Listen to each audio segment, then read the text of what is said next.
પ્રથમ પરીક્ષા ઓક્ટોબર 2025નું કુલ 80 ગુણનું સંપૂર્ણ પેપર સોલ્યુશન આપણે આજના આ વિડીયોની અંદર જોવાના છીએ। તો વિદ્યાર્થી મિત્રો સૌપ્રથમ ખાસ સીઆર એજ્યુકેશન ચેનલને સબસ્ક્રાઇબ કરી દેજો જેથી તમને અહીં દરેક વિષયના પેપર સોલ્યુશનના વિડીયો સૌપ્રથમ મળતા રહે। તો સૌપ્રથમ પ્રશ્ન નંબર 1 જેની અંદર 6 MCQ છે, 6 વિકલ્પો છે, દરેક પ્રશ્નોના 1 માર્ક્સ છે। પહેલો પ્રશ્ન છે, આજની ઘડી રળિયામણી કાવ્યમાં પૂરેપૂરો એટલે શું? પૂરેપૂરો એટલે શું કહેવા માંગે છે? પૂરેપૂરો એટલે આખે આખો, ભરો, સંપૂર્ણ, આખે આખો કે દોરો। તો પૂરેપૂરોનો અર્થ શું થશે? આખે આખો, બરાબર। ગાંધીજીને કયા વાઇસરોએ મળવા દિલ્હી જવાનું હતું? તો અહીંયા જવાબ આવશે લોર્ડ મિન્ટો, બરાબર। કોના આવવાથી મેદાનમાં લીલાશ આવશે? તો તમારે જવાબ લખવાનું વરસાદના આવવાથી મેદાનમાં લીલાશ આવશે, બરાબર। નોટબુકમાં વિદ્યાર્થી મિત્રો હું તમને જે બધા પ્રશ્નો કહું છું એ લખતા રહેજો જેથી જોડે જોડે તમે આખું પેપર જે છે તૈયાર કરો એટલે પરીક્ષામાં પૂરેપૂરા 80માંથી 80 માર્ક્સ તમે લાવી શકો। ચોથો પ્રશ્ન છે, પૃથ્વી પર કઈ ધાતુ મેળવવા પરગ્રહવાસીઓ જાસા ચિઠ્ઠી મોકલવાના હતા? તો કઈ ધાતુ મેળવવા માટે? પેટ્રોલિયમ માટે, ચાંદી માટે, યુરેનિયમ માટે કે સોના માટે? પાંચમો પ્રશ્ન છે, જીવન પાથે પાઠમાંના વિચાર શૃંખલા શબ્દનો અર્થ શું થાય? વિચાર શૃંખલા એટલે શું થાય? માન્યતા, એનો અર્થ શું થયો? માન્યતા। ભીખુ પાઠની ઘટના કયા શહેરની છે? તો આ પ્રશ્ન ખાસ તમે કમેન્ટ કરજો, દિલ્હી, અમદાવાદ, ગોંડલ કે વીરપુર? શું જવાબ આવે ખાસ કમેન્ટ કરજો અને તમે નોટબુકમાં આનો જવાબ જે છે જોઈ લેજો। પાઠ્યપુસ્તક છે એમાં જોશો તો પણ તમને ઇઝીલી મળશે, તમારે આ પેપર ખાસ તૈયાર કરી દેવાનું છે જેથી પરીક્ષામાં પૂરેપૂરા માર્ક્સ આવે। હવે વિદ્યાર્થી મિત્રો આગળ જો પ્રશ્ન નંબર 1 જે છે એનો બ ભાગ છે, એમાં જોડકા જોડવાના છે। તો આ મેળામાં જે પાઠ છે એ શું છે? નિબંધ છે, આત્મકથા ખંડ છે, બોધકથા છે, ચિત્રપાઠ છે, શું છે? તો મેળા જે છે શું આવશે ભાઈ? ચિત્રપાઠ, બરાબર। આપણી અનુક્રમણિકા છે ને પહેલાં જ પેજ ઉપર ગુજરાતીની પાઠ્યપુસ્તકમાં એમાં લખ્યું જ છે, જુઓ દરેક પાઠનું નામ અને એનો પ્રકાર લખ્યો જ છે, તે શું છે? પરીક્ષા, બરાબર। તો પરીક્ષા જે છે શું છે? તો એક પ્રકારના આત્મકથા ખંડ કહેવાય। પછી જીવન પાથે, રાનમાં, બાનો વાડો। હવે વિદ્યાર્થીઓ આગળ જોઈએ, ક નંબરનો પ્રશ્ન છે જેની અંદર 4 માર્ક્સની કાવ્ય પંક્તિ પૂર્ણ કરવાની છે। ક્યાંક ચોમાસું ગાંજે છે, આકાશ હવે ઉતરશે, બરાબર છે। તો આ કાવ્ય પંક્તિ જે છે ખાસ તૈયાર કરજો જેથી તમને પૂરેપૂરા 4 માર્ક્સ મળી જાય। તમારે પાઠ્યપુસ્તકમાં મસ્ત રીતે આપેલી છે, એકવાર જોઈ લેશો તમને ખ્યાલ આવી જશે। પણ પહેલાં પ્રશ્નો જે છે તમારા નોટબુકમાં લખી દો જેથી તમારે પછી તૈયારી કરતા ફાવે। હવે જુઓ 2 વાક્યમાં પ્રશ્નોના જવાબ આપવાના છે એટલે 2 ગુણના અહીંયા ગમે તે 4માંથી 3 પ્રશ્નો લખવાના છે। 4 પૂછાશે, તમારે 4માંથી માત્ર 3 પ્રશ્નો લખવાના છે। પરીક્ષા પાઠના આધારે મહાદેવ વિશે 3 થી 4 વાક્યો તમારે લખવાના। ચોમાસામાં તમારી આસપાસ કયા કયા ફેરફારો જોવા મળશે? તો લીલાશ આવી જશે, પાણી જોવા મળશે, બરાબર છે। બધું તમારી શબ્દોમાં પણ તમે ફેરફાર લખી શકો છો। ત્રીજો પ્રશ્ન છે, ભાભીએ આળસુ દિયરની મતિ કેવી રીતે સુધારી તે લખો। પછી ચોથો પ્રશ્ન છે, પરગ્રહનું યાન કેવું લાગતું હતું? હવે વિદ્યાર્થી મિત્રો સવિસ્તાર એટલે કે મોટા પ્રશ્નો છે જે 4 ગુણના પ્રશ્નો છે। 3 પ્રશ્નો તમને અહીંયા આપેલા છે, 3માંથી કોઈ પણ 2 પ્રશ્નો તમારે લખવાના છે, બરાબર। ખાસ 3 પ્રશ્નો તૈયાર કરી દેજો જેથી પૂરેપૂરા 8 માર્ક્સ તમે લાવી દો। પહેલો પ્રશ્ન છે, બાના વાડામાં કયા કયા છોડ હતા તેનો બા કેવી રીતે ઉપયોગ કરતા હતા તે જણાવવાનું છે। બીજો પ્રશ્ન છે 4 માર્ક્સનો જ છે, બરાબર। 3 પ્રશ્નો ખાસ ધ્યાન રાખજો। વલય અને તેના મિત્રો પરગ્રહવાસીઓના કબજામાંથી કેવી રીતે છૂટ્યા તે જણાવો। અને ત્રીજો પ્રશ્ન છે, રાનમાં કાવ્યના આધારે ચોમાસાનું વર્ણન કરવાનું છે। કાવ્યમાં જે રીતે સમજાવ્યું છે એ રીતે ચોમાસાનું વર્ણન કરવાનું છે।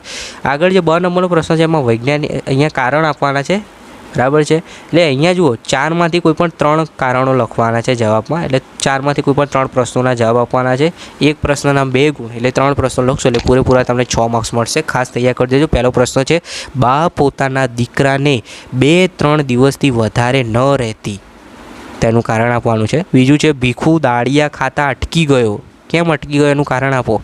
ત્રીજો પ્રશ્ન છે, સખીની આજની ઘડી રળિયામણી લાગે છે। ચોથો પ્રશ્ન છે, લેખકના મતે બા ભોળી નહીં ભલી ખરી, બરાબર। તો આના આધારે તમારે અહીંયા આખું કારણ આપવાનું છે। હવે વિદ્યાર્થી મિત્રો ખાસ ધ્યાન રાખજો, હું વ્યાકરણ વિભાગ સંપૂર્ણ અહીંયા લખીને સમજાવીશ એટલે નોટબુકમાં લખતા રહેજો મારી સાથે સાથે। પ્રશ્ન નંબર 3 પહેલું છે, રૂઢિપ્રયોગનો અર્થ આપી વાક્ય પ્રયોગ કરો। ખાલી ઘોડા દોડાવવા એટલે શું કરવાનું? ખાલી દોડાવવા એટલે વિચાર વગર કાર્ય કરવું, બરાબર, વિચાર વગર કાર્ય કરવું. ઢૂંકવા ન દેવું એટલે ઝૂકવું નહીં, મેં ઝૂકેગા નહીં, ઝૂકેગા નહીં. વિરુદ્ધાર્થી શબ્દ જે છે ખાસ ધ્યાન રાખજો વિદ્યાર્થી મિત્રો. અહીંયા સ્વચ્છ, તો સ્વચ્છનું વિરોધી શું થશે? ગંદુ. નોટબુકમાં લખતા રહેજો, હું લખાવું છું જુઓ, જેથી વ્યાકરણમાં તો તમે સોલ્યુશન હું તમને આપી દઉં છું. બાકીના જે મોટા પ્રશ્નો છે તમે જાણો છો ગુજરાતીનું પાઠ્યપુસ્તક તમારી જોડે છે, પાઠ્યપુસ્તકમાં પછી જોઈ લેજો. પહેલાં પ્રશ્નો નોટબુકમાં લખી દેજો. હું કહું એ હોશિયાર, તો હોશિયારનું વિરોધી શું થાય? ઠોઠ. આળસુ,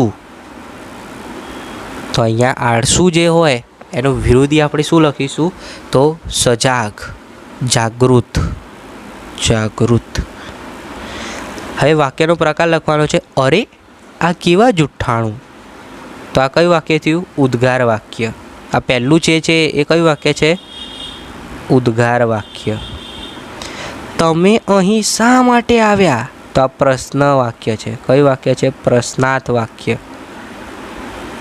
પહેલું જે છે ઉદ્ગાર વાક્ય છે ને બીજું પ્રશ્નાર્થ વાક્ય, બરાબર. એકદમ આટલું લખશો એટલે 2 માર્ક્સ તમને મળી જશે.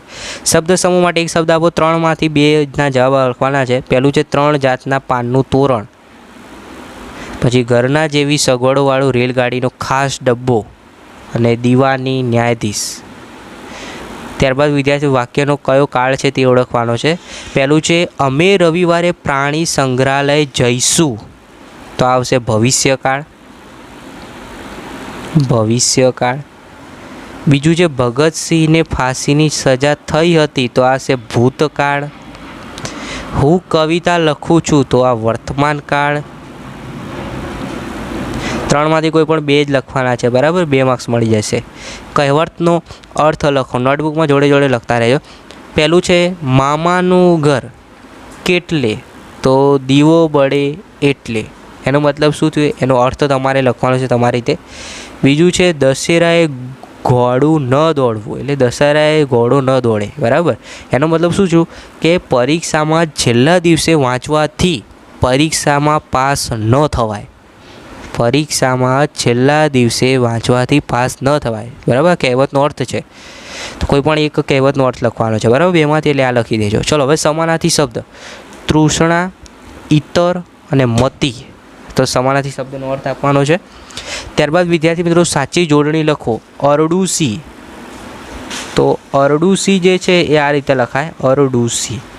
શિષ્યવૃત્તિ, તો શિષ્યવૃત્તિની સાચી જોડણી આ રીતે થશે, જુઓ. સી આમ થશે, રસ્વઈ થશે. શિષ્ય વૃત્તિ છે એ પણ રસ્વઈ થશે, શિષ્યવૃત્તિ. સલૂન, તો સલૂનમાં ખાસ ધ્યાન રાખજો, સ પછી લુ જે છે ને આમ લખાય, સલૂન, બરાબર. નોટબુકમાં આ જોડણી જે છે લખી દો એટલે તમને યાદ રહે પરીક્ષામાં. ચલો હવે પ્રશ્ન નંબર 4, વૃક્ષનું મહત્ત્વ દર્શાવતો પત્ર તમારા મિત્રને લખવાનો છે, જેના 5 માર્ક્સ છે. પછી નિબંધ, 3માંથી કોઈ પણ એક નિબંધ લખવાનો છે. નિબંધના વિદ્યાર્થી મિત્રો 10 માર્ક્સ મળે છે. એક નિબંધ લખો 10 માર્ક્સ લઈ જાઓ, બરાબર. એટલે ખાસ તૈયાર કરી દેજો, 3 નિબંધ ખૂબ ઉપયોગી થશે તમને. પહેલું છે મારો પ્રિય તહેવાર, દિવાળી હવે આવી રહી છે, દિવાળી વિશે તમે એમાં લખી શકો છો. પછી મેળાનું વર્ણન, અને ત્રીજો પ્રશ્ન છે સ્વચ્છતા ત્યાં પ્રભુતા, બરાબર. તો આ 10 માર્ક્સનો નિબંધ છે. 3માંથી કોઈ પણ એક નિબંધ લખવાનો છે, કોઈ પણ એક તૈયાર કરી દેજો એટલે તમને પૂરેપૂરા 10 માર્ક્સ મળી જશે. સંપૂર્ણ આ બધા નિબંધ છે, મોટા પ્રશ્નોના જવાબોની પીડીએફની લિંક નીચે ડિસ્ક્રિપ્શનમાં આપું છું, પણ પહેલાં બધા પ્રશ્નો જોઈ લો, પછી જે છે એ સોલ્યુશન જોજો. હવે પ્રશ્ન નંબર 5 છે, એની અંદર તમને 5 પ્રશ્નો આપ્યા છે, ફકરા પરથી પ્રશ્નોના જવાબ આપવાના છે. પહેલો પ્રશ્ન છે ફકરામાં ભણતરની ડિગ્રીના નામ આપ્યા છે, શોધો. તો ડિગ્રીના નામ કયા કયા છે? તો આવી રહી, જુઓ, BA LLB, 2 ડિગ્રી છે, બરાબર, BA અને LLB. કીર્તિ શબ્દનો સમાનાર્થી શબ્દ શું થશે એ તમારે ફકરામાંથી શોધવાનું છે, બરાબર છે. તો કીર્તિનો શબ્દ જે છે તમારે અહીંયાથી શોધી લેવાનો છે ફકરામાંથી. ફકરામાંથી એક પ્રશ્નાર્થ વાક્ય શોધીને લખો, બરાબર. તો કોઈ પણ પ્રશ્નાર્થવાળું વાક્ય શોધવાનું છે. જો આવી રહ્યો, નોકરી કરતા પગાર કેટલો મળવાનો હતો, આ એક પ્રશ્નાર્થ વાક્ય જ છે, લખી દેવાનું. ફકરામાંથી અંગ્રેજી શબ્દ શોધો, બરાબર છે. તો અંગ્રેજી શબ્દ શું છે? એન્જિનિયર, આ એક અંગ્રેજી શબ્દ છે, એન્જિનિયર. 5મો પ્રશ્ન છે આ ફકરામાંથી 2 સંયોજક શોધો, તો એ પણ હું તમને જણાવી દઉં. સંયોજક તો એક તો અને, આ એક સંયોજક થઈ ગયું, બરાબર. અને બીજું સંયોજન છે તો, આ 2 સંયોજક, બરાબર. ઘણા બધા છે, તમારે 2 જ લખવાના છે. હવે વિદ્યાર્થી મિત્રો વિચાર વિસ્તાર 4 માર્ક્સનો કાવ્યનો વિચાર વિસ્તાર કરવાનો છે. 2માંથી કોઈ પણ એક. 2 જો ખાસ જોઈ લો. પહેલું છે, કોઈ મારા માર્ગમાં કટક ભલે ને પાથરે પુષ્પ તેના માર્ગમાં વેરીશ હું વેરીશ. નિષ્ફળતા એ સફળતાની ચાવી છે. તો 2માંથી કોઈ પણ એકનો વિચાર વિસ્તાર કરવાનો છે. ત્યારબાદ 2 ગુણના વિદ્યાર્થી મિત્રો 4માંથી કોઈ પણ 3 પ્રશ્નો તમારે લખી દેવાના છે. તો ખાસ પહેલાં નોટબુકમાં લખી લો અને પછી તૈયાર કરી દેજો. તમે રસ્તા પર જતા હોય અને અચાનક કોઈને અકસ્માત થાય તો તમે શું કરશો, તો તેના વિશે તમારે લખવાનું છે. 3માંથી કોઈ પણ 2 પ્રશ્નો લખવાના છે. અને જો ગમે તે 3 મીન્સ કે આ 4 છે અને જેને વિદ્યાર્થી મિત્રો ચિત્રનું લખવું હોય, બરાબર, ચિત્રનું 3-4 વાક્યમાં વર્ણન, તો આ ચિત્ર તમે જોઈ શકો છો. ગામડાનું સરસ મજાનું ચિત્ર આપ્યું છે, તો તેના વિશે પણ તમે અહીંયા લખી શકો છો.